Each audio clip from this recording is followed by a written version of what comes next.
tayo, pag-guide tayo. Tapos may time na naging tourist, guide ako dun sa mga Japanese. Dinadala ko sila sa ibang bansa. Actually, yung huli kong drive na tourist sa Hapon, ang gamit ko naman, GLI na sa Toyota. 1.6 GLI. Yung pa lang ko yung old model. Wala akong ma-isip na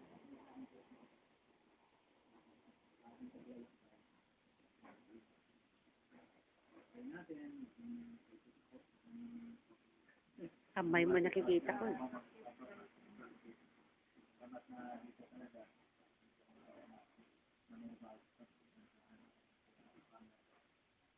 Lord,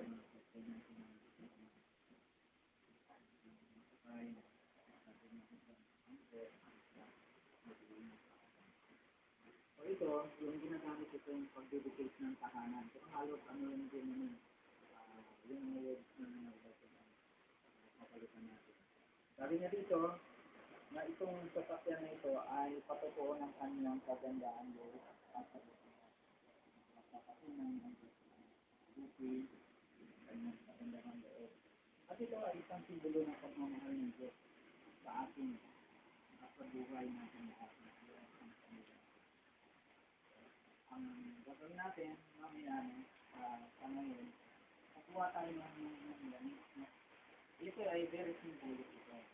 Lalagay ko sa palad mo, tapos pwede nyo kung saan nyo sa igagampi na Mandela, sabihin, iikot tayo dito sa bahagi. Patulong, isa ng gusto mo.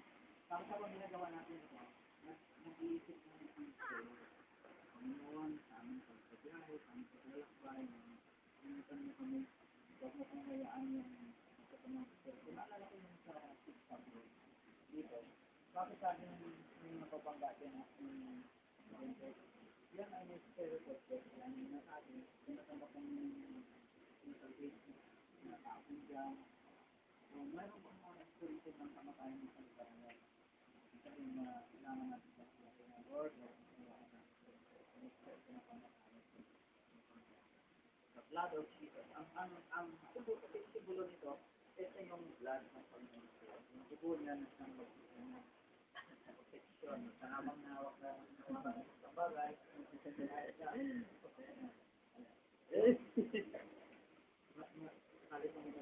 Mm. yung gagawin natin, paglagay sa kapalad yung palad ng sa Lord, naway, ang yung angel, ang pag-ingat,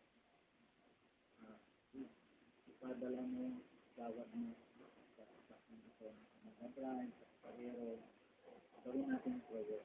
Sa Mandela, pagkakita natin, sort of, picture, after that, nabalik tayo dito, sama-sama natin yung dedicate itong pagkakita. Babanggitin natin yung prayer.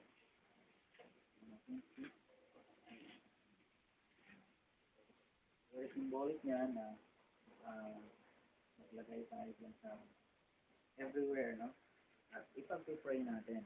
Kumbaga, Lord, yung mga anghel, ipadala mo nawa, no? Pwede natin siyang hawakan, itatouch natin yung part, maging sa loob, at sasabihin natin sa Diyos na ito ay Hindi na ako kakasya. Doon ako kabila. pwede nung kumuha lang tayo na ano. Lord Jesus, I pray, Lord, na yung banal na dugo, siyang igawad mo po kami noon. Ano po, sa mga biliran, Lord, even the passengers kami noon. Sa mga sasakay, pasahero, sasakay dito,